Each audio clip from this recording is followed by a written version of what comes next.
Mas que diabos é Rita, cara?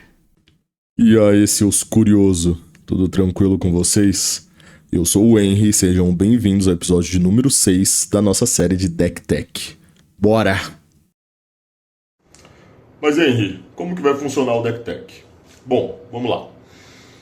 Primeira parte, o mais clássico, a maior dica que eu dou pra vocês, que é leiam. Leiam as cartas de verdade. Então a gente começa lendo o comandante, seguido de um briefing que nada mais é do que o texto que a gente utiliza para eles nos mesões. A partir disso, eu separo o deck que a gente vai mostrar nas sessões, igual eu faço na ideia do deck building, eu monto da mesma forma, e a gente começa a detalhar sessão por sessão, mostrando aí sim todas as cartas que tem no deck. Então a gente vai passar pelas 100 cartas, comigo explicando ali mais ou menos a ideia do porquê. A partir daí, eu faço uma finalização explicando qual é a sensação de pilotar esse deck, para também tentar ali entender qual tipo de jogador eu acho que esse deck iria fazer mais sentido. E a gente encerra comigo pontuando alguma cena ou algum momento que esse deck teve em algum de nossos mesões. Tudo bem? Fechou? Então bora! E no episódio de hoje, finalmente um deck pros Uga Buga. Vamos de Doctor Who? But for now, for this moment, I am the Doctor again. Okay. You're what? My granddaughter. Susan. Então nós temos dois comandantes. Os dois são importantes. Então o primeiro, nós temos a Susan Foreman. Se eu não me engano é a neta do Doctor Who. Ela é 2 manas, uma incolor e uma verde. Isso é muito importante pro deck. Uma criatura lendária do tipo Time Lord, né? Todos do Doctor Who acho que são. Ela tem o primeiro texto de Planewalk. Isso, para quem não sabe, é um segmento ali que a Wizard fez para caso você quer adicionar um efeito no jogo. É um deckzão com umas cartonas gigantes. A gente não vai usar isso, então a gente ignora esse primeiro texto. E ela tem a segunda habilidade, que é tapar para uma mana, que é muito importante, o deck gira em torno completamente disso, tá?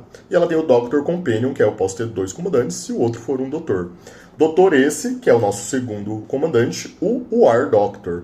Eu nunca assisti Doctor Who, não sei se ele é um personagem super importante, né? Mas ele é uma criatura, então, Boros. Então o nosso deck é vermelho, branco e verde. Ele é uma 3/5 do tipo Time Lord e Doctor, né? E ele tem 2 efeitos. O primeiro, sempre que uma ou mais permanentes dão phase out, né? Ou sempre que uma ou mais permanentes são colocadas do exílio de qualquer lugar, eu coloco um time counter nele.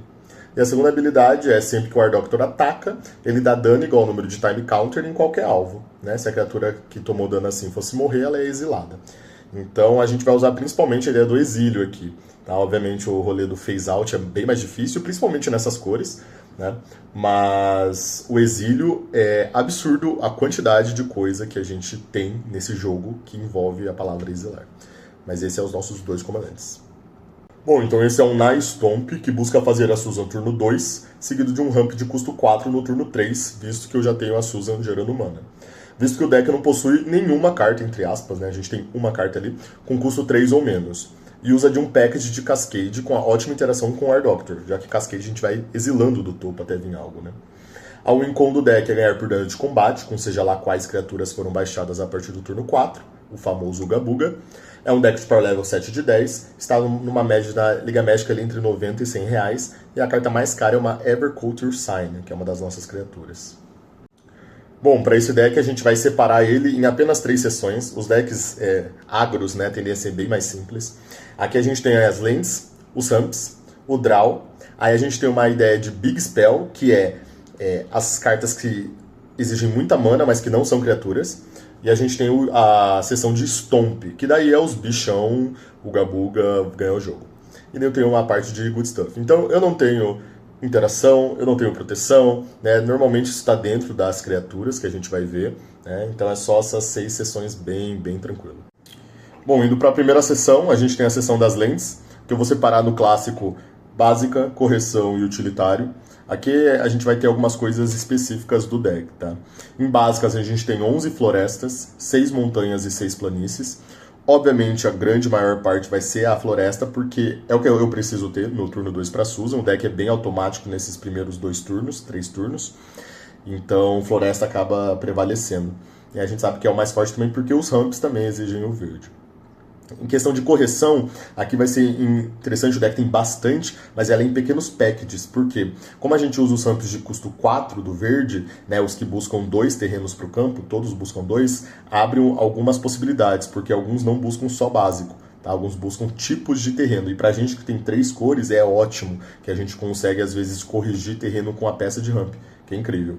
Então a gente tem, aqui vai separar dentro dos de correção em alguns tipos. Então a gente tem os terrenos que são do tipo deserto, que são Abraded Bluffs, Bristling Backwoods e Creosote Heath. A gente tem os portões, que é Boros Guildgate, Gru Guildgate e Selesnya Guildgate. A gente tem as towns, que é Gongaga Reactor Town, Rabanastre Royal City e Windurst Federal Center. E a gente tem os do tipo floresta, que não é básico, que é Canopy Vista e Cinderglade. E para fechar, a gente tem Command Tower, claro, tem que ter. Então a gente tem aí uma gama boa, sempre dentro das 3 cores, das combinações, né?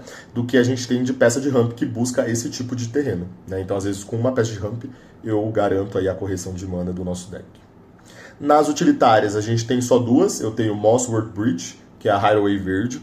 Existe um mundo que eu podia colocar a Hideaway vermelha, principalmente porque é bem fácil desse deck dar muito dano, é um deck agro, né? Mas eu já estava com muito terreno tapado por causa dessas de correção, e essas de correção nem sempre elas também fazem algum tipo de check para poder entrar em pé. Não. As towns, os portões, tudo entra tapado, ponto, né? Então eu já estava indo para um lado muito grande, e a verde eu acho mais forte porque não me exige bater, né? E daí eu tenho a Sunhome, Fortress of the Legion, porque para um deck o Gabuga e Double Strike tende a ser um pouco mais forte. Bom, já indo aqui para a segunda sessão, que, né, corrobora aí, a gente tem os ramps. Aqui eu vou separar em 2 tipos de ramp, as que dão ramp de terreno básico e as que dão ramp de terreno não básico. Todos os nossos ramps custam 4, então, de novo, é aquele esquema do deck.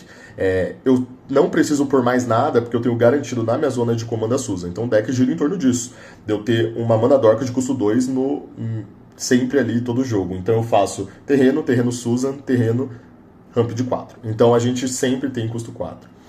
E todos são no verde, obviamente. Então iniciando com os ramps de terreno básico, a gente tem Encroaching Dragonstorm, que é um dos poucos encantamentos do deck também, mas importante que a gente tem bastante dragão no deck, então às vezes ele volta pra mão. Explosive Vegetation, clássico. A gente tem Invasion of Zendikar, que busca já assim que entra, e atrás é o Awakening Skyclave, que é uma mana dork, então assim, é bem fácil a gente matar a Battle, né? Migration Path, Path of the Animist, Peregrination e Vastwood Surge. Aí bem clássicos, são todas que buscam 2 terrenos básicos aí. A Vastwood Surge, às vezes a gente até consegue dar o kicker dela, porque é muita mana que o deck gera, né? Então às vezes até consegue pampar aí a board. Em relação à não básica, a gente tem Circuitous Route, que busca 2 portões. A gente tem Hunting Wilds, que busca 2 tipos de floresta, e daí não precisa ser básica. A gente tem Map the Frontier, que busca deserto.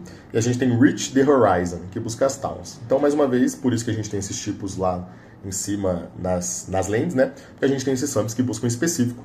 Daí eu posso aí fazer essa correção bem mais fácil. Rapidinho, aqui eu fiz a sessão de draw só pra falar que não tinha nem isso de sessão, mas a gente tem só 2 cartas. A parte do draw do deck também tende a ser em criatura, ou nas Big Spell, que de alguma forma não é draw, mas coloca coisa na board, né? Então a gente tem o nosso clássico combinho do vermelho de Direct Charge pra draw 4 e Snort pra draw 5.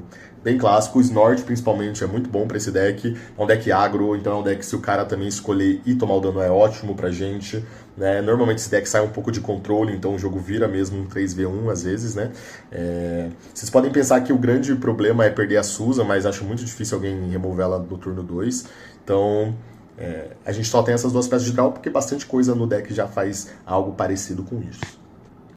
Nossa quarta sessão, a gente tem as Big Spells, então onde a gente vai usar toda essa nossa mana, mas que não são criaturas. Grande parte do deck que é a próxima sessão, que tem mais de 30 cartas, mas aqui a gente tem algumas mágicas assim, que vale a pena para um deck mesmo sendo agro, né, da gente usar toda essa mana que a gente consegue fazer. Aqui eu vou separar em 2 tipos, a gente tem mágicas que colocam criatura na board e mágicas como eu pus como outros, né, que daí vai ter uma gama um pouco maior de variedade. Então, mágicas grandes, né, big spells que colocam criatura na board. A gente tem Animal Magnetism, a gente tem Doors of Durin, Random Encounter, Thunderous Debut, e daí a gente tem 2 Reanimators, que é Hymn of Rebirth e Reunion of the House. Então, de novo, o deck é muito bicho, muito bichão mesmo, gigante. Então essas spells aí, às vezes são meio caóticas, né, de olhar topo e achar, mas igual eu falei, a gente tem mais de 30 criaturas nisso, então normalmente funciona em relação a isso. E daí nas outras a gente tem Almost Perfect, que daí é o segundo encantamento do deck, só tem esses 2, e porque um bicho também busca ele, então acaba valendo bastante a pena, ou às vezes a gente coloca até no próprio comandante nosso aí, transforma ele num 9/10 indestrutível, me parece muito forte também. Tem Nahiri's Resolve, ótimo.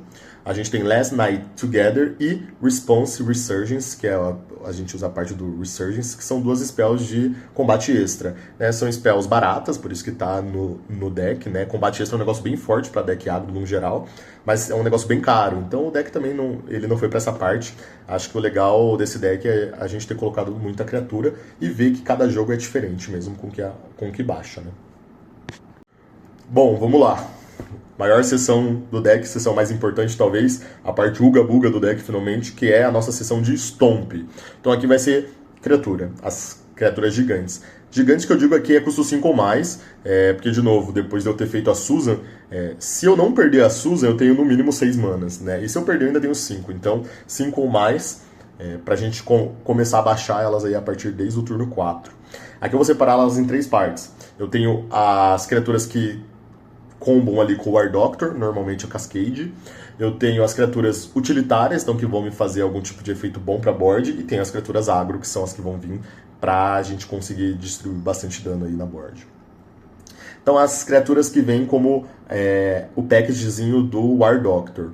Eu tenho Annoyed Outstar, Aurora Phoenix, Bloodbraid Challenger, Boarding Party e Enlisted Worm. Então todas com Cascade, porque de novo o Cascade vai exilando do topo até vir. Então para cada cartinha que eu exilei e não encontrei ainda uma de custo menor, o War Doctor ganha um marcador. Então às vezes, depende, né? Às vezes pode vir a do topo já direto, o War Doctor ganha 1, né? Mas às vezes também pode demorar para vir uma de custo menor, então o deck tem bastante coisa de custo alto, né? Então às vezes também ajuda bastante o War Doctor. Em relação às utilitárias, né? Então aqui a gente pode ir passando uma a uma. Eu tenho N-Flash The Veteran, então é bem good stuff, né? Eu consigo reanimar, às vezes a Susan, que é a única coisa que dá pra reanimar, caso eu queira e tenha ela na mão e a Susan morra, eu escolhi pro cemitério. Mas principalmente ela me gera carta praticamente, né? Quando é tapado. Eu tenho Archon of Valor's Reach, um ótimo stacks. Tem o Champions of Minas Tirith, muito broken, porque ele entra no turno 4, já me dando me esqueci o nome. Monarca.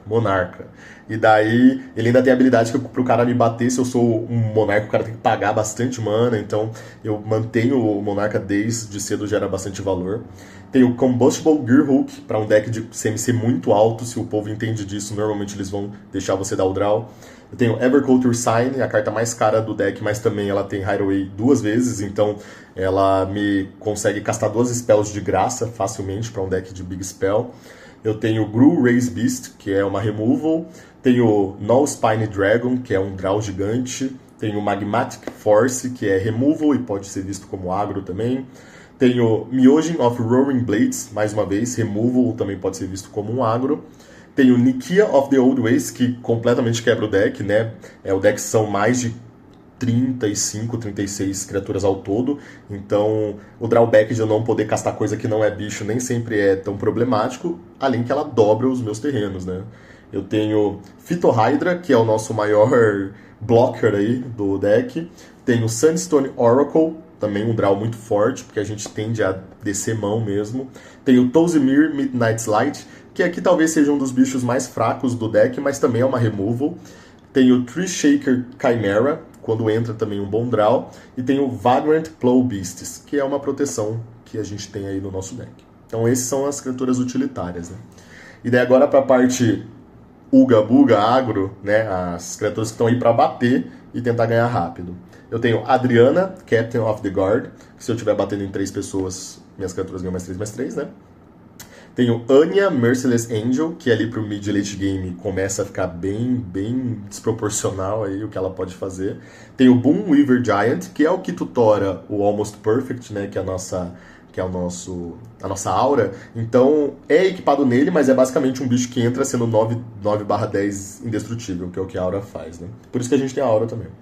Tenho Drizzt Do'Urden, para um deck de criatura muito grandes, porém ser bem rápido, e o Double Strike ajuda bastante. Tenho Duke Older Ravenguard, da Myriad para essas criaturas, então também acaba sendo bem complicado de lidar, né? Eu todo turno dando Myriad. Por mais que tem bastante criatura lendária, e daí começa a ficar um pouco mais complicado, mas a gente começou a perceber jogando, sem querer, que mesmo nas criaturas lendárias, assim que elas morrem, enfim, essa criatura vale a pena porque o Myriad envolve exilar, então também intriga com o War Doctor, né, depois que os tokens são exilados. Tem o Gired com Clive Exile, bem agro, vai pondo o bicho na board. Tem o Glorious Enforcer, que também é um bicho voar que vira Double Strike muito fácil. Tem o outro Myojin, o verde, né, o Myojin of Towering Might, bem agro. Tem o Fabine, Boss Confident, que tem um texto gigante, mas basicamente todo turno ela vai me dar pelo menos um draw, né? Ela vai dar um draw para ali para todo mundo, e daí ou ela vai criar board, né, com token, ou ela vai pampar a minha board, que normalmente é o que acontece, e pampa bem rápido, bem forte também. Tem o Rift the Awakener, que daí é bem um mid late game também, mas quando encaixa criou bastante board. Tem o Rubble Hulk, que tá aqui principalmente pelo efeito de descarte dele, né? Ele é uma criatura sólida sim, mas eu tô bem mais empolgado com o channel dele, que é do nada dar muito poder para alguém. Tem o Huriktar de Unbound, para quem conhece já sofreu aí na mão dele, completamente bullshit dependendo da mesa. Tem o Samut de Driving Force, bem fácil de chegar na speed ali e começa a ganhar muito valor. E tem o famoso Velomachus Lorehold, que é uma das mais fortes, por mais que esse deck mal tenha Instant ou Sorcerer, as que tem são muito fortes. Então, a vantagem que ele vai me dar, e principalmente por ser uma criatura voar, acaba sendo bem forte. Bom, indo para a última sessão, a gente tem as Good Stuff. Aqui eu só tenho 4 cartas, então para fechar o deck, tá? Eu não vou nem separar em sessão, né? A gente tem 3 criaturas, e daí essas 3 criaturas são de custo 4, por isso que eu não entrei lá na Stomp de Big Creature nem nada disso, mas a gente ainda acha que vale, as criaturas têm bastante valor pro deck, e daí tem uma última cartinha ali que é o nosso flavor aí do deck. Então eu tenho Arasta of Endless Web. Eu gosto bastante dessa carta, tá? E é meu pessoal mesmo, eu que monto os decks aqui do canal. Então pode ser uma carta aí bem questionável para esse deck em específico. Eu gosto muito mesmo dela em mesão. O povo não percebe, mas ela gera muito valor, né? Principalmente se ela entrar cedo. Então, de novo, muitas vezes, né? Eu já comentei quando a gente está pilotando o deck aqui, que às vezes vale mais a pena, né? Turno 2 eu fiz Susan, turno 3 eu fazer a Arasta do que já o Ramp, porque se ela entrar cedo, principalmente, ela vai gerando muito valor mesmo. Aí eu tenho o Cactus Folks Sure Shot, que é um Haste Enabler. Tenho o Bloodbraid Elf, e daí aqui é um negócio que começa a ficar doido o deck, porque ele é uma criatura de CMC4 com Cascade. Henry, vocês não falaram que não tem nenhuma carta de custo 3 ou menos no deck? Então, a ideia era de não ter, porque daí eu vou exilar meu deck inteiro, né, no trigger, não vou achar, vou embaralhar o meu deck, beleza, o War Doctor fica infinito de counter, infinito não, né, mas a minha quantidade de carta no deck em counter, e assim que eu bato ele, eu elimino alguém. A princípio era isso, o deck, né, legal a gente ter essa criatura Cascade de custo 4, já que não tem mais nenhuma carta de custo 4 menos. Até que a gente resolveu colocar um Glimpse of Tomorrow, que é a última carta do nosso deck, que também, assim, a gente garante que vai achar ele quando eu casto a Bloodbraid, né? E daí aqui, né, o Glimpse, para quem já conheceu essa carta, a gente tem um deck aqui no canal, que é o Roku, que é um deck que ele é feito para fazer esse Glimpse, né, um deck de token e tal, e uns bichão. Mas como esse deck também tem bichão, e coloca muito terreno na board, e tem a Susan, sempre tem bastante também quantidade de permanente, a gente achou interessante, né? Falar, mano, vamos por aí o Glimpse, né? Essa criatura sempre vai achar ele, vai castar ele na hora, né? Essa é a graça dessas cartas de custo 0. Eu burlo a regra de ter que suspender, né? Tem vezes que não é tão interessante a gente fazer o Glimpse, principalmente se a minha board já tá muito boa pra isso, né? Muito forte, já tem muita criatura boa. Aí eu não preciso castar, eu não casto e vida que segue. Mas muitas vezes a gente gosta de pensar até numa carta meio de comeback ali. Eu tô com bastante terreno, tomei uma global e tô com a Bloodbraid. Então pronto, boom, transformo todos os meus terrenos no que vier. E também ajuda o fato do deck não ter muito spell, né? Muito sobre criatura e tal, ele não tem muita instant sorcerer, então é mais fácil de irritar. Mas o Glimpse é questionável, se vocês, para quem quiser, né, montar esse estilo de deck, se eu tirar o Glimpse, cria esse combo com o War Doctor, que assim que eu casto a Bloodbraid eu falho, mas daí eu exilo meu deck inteiro e depois embaralho ele, o War Doctor ficaria com aí, sei lá, 70 counters, e assim que ele batesse, ele já eliminava alguém. Esse era o combo, a princípio, né? Mas existe ainda esse combo, caso eu tenha o Glimpse na mão, ou o Glimpse no grave. Eu posso fazer ainda esse combo se eu conseguir fazer a Bloodbraid. Então, é um negocinho que a gente achou legal de pôr no deck. Fechou? Vamos lá, indo aqui pra parte final, então. Beleza, Henry, mas pra quem que é esse deck? Finalmente, um deck aí pros nossos queridos Uga Buga, né? Esse é um deck bem agressivo, bem non-brain, assim. Claro, ele tem ali algumas sinergias entre ele, que a pessoa tem que entender, saber, pra não errar e falhar. Mas no final das contas eu tenho garantido na minha zona de comando uma mana dork de custo 2, eu não preciso gastar espaço com mais nenhuma, porque eu não preciso achar, a gente normalmente monta deck e coloca ali 10 ramps de custo 2, porque eu preciso achar um para fazer o meu comandante de custo 4, né? Então a graça de usar a Susan é isso, eu ganho espaço no deck, eu preciso não ter nenhuma, né? Aqui a gente foi além ainda, né? Eu já tive um outro deck parecido que era da Ruby, que é a mesma coisa, é um deck que é uma mana dork na zona de comando, mas lá eu fazia um outro esquema, aqui não. Então aqui a gente sim tem um ramp, mas é o ramp de custo 4, então a gente garante que todo jogo mesmo, né, a gente quer fazer terreno Susan, terreno ramp para e turno 4 ter 6, 7 manas. E daí eu começo a baixar o que vier na mão. Então esse é um deck meio non-brain assim no início. Então pra quem gosta desse estilo de eu quero baixar bichão, bater, ver o que acontece, fazer a mesa acontecer principalmente com criatura, e vocês que lidem comigo, esse é um ótimo deck, né? Eu acho que ele tem essa pegada legal, né, de você ter muito espaço, igual eu falei, hoje a gente tá aí com 34 criaturas nessa ideia de Stomp. Então, assim, é muita coisa, é muito efeito. Eu tenho Cascade, eu tenho Monarca, eu tenho Double Strike, Lifelink, eu tenho tudo que é tipo de bicho. Né? Então, acho que é legal também que cada jogo sai uma coisa diferente, cada jogo tem criaturas novas.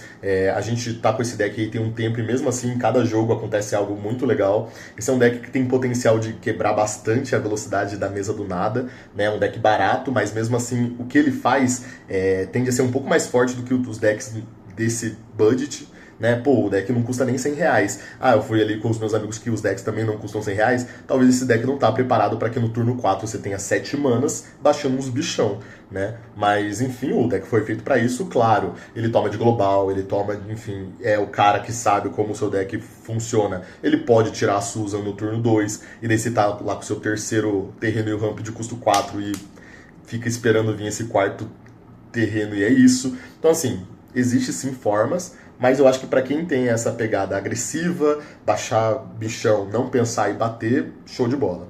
Obviamente também para quem gosta de Doctor Who, né? São 2 comandantes de Doctor Who.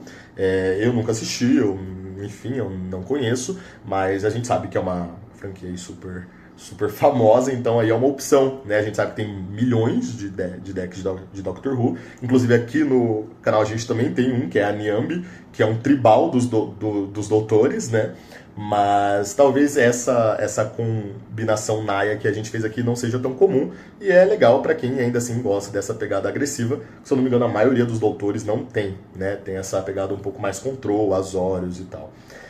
Quem não vai gostar é quem gosta de um deck mais encorpado, né? Um deck com mais opções. Igual eu falei, esse deck ele não tem interação, ele não tem proteção, você não vai estar ali counterando coisa, né? A gente brinca que é o deck daquele rapazinho que joga o turno dele e pega no celular, né? Porque ele sabe que ele não vai contribuir em nada na mesa, né? Mais ou menos isso, tá? Então, para quem não gosta, né, desse estilo de gameplay, talvez não seja um deck para você, e a combinação de cores também não é tão interessante, né?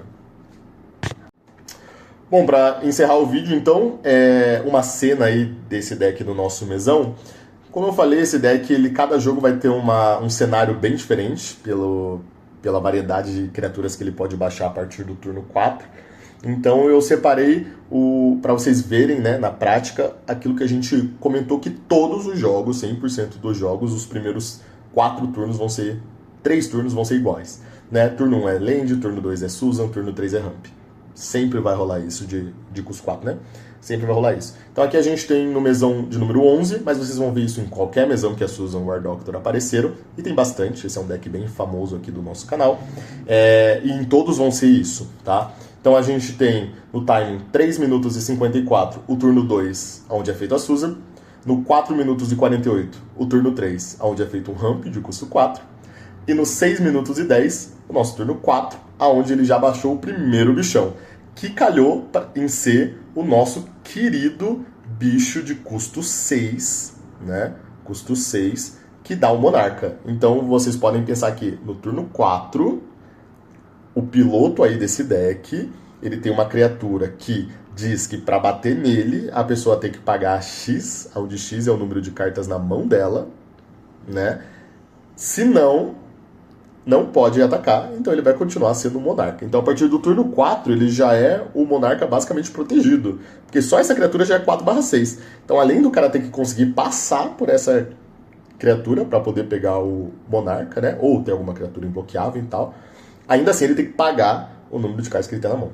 Então gera é uma das criaturas de valor, né? Que pode ser que descompense a mesa. Né? Enquanto todo mundo ali, turno 4, tá, sei lá, baixando ainda o seu comandante também, ou algo assim. Eu já tô dando um draw todo turno, já tenho uma criatura 4/6. E a partir daqui, cada turno eu vou baixando um bichão atrás do outro. Né? Chega uma hora que eu já tenho mais, vamos por ali, 9, 10 manas, eu consigo baixar 2 por vez, e daí o negócio começa a exponenciar. Mas igual eu falei, é só pra gente exemplificar essa ordem do que esse deck quer fazer, né? E ele sempre vai fazer isso, ele é feito pra isso. Fechou? E aí, curtiu? Eu espero que sim. Vê se não esquece de dar o like, seguir o canal e compartilhar com os amigos que também gostam do nosso querido Commander, ajudando a gente a seguir criando esse conteúdo para vocês.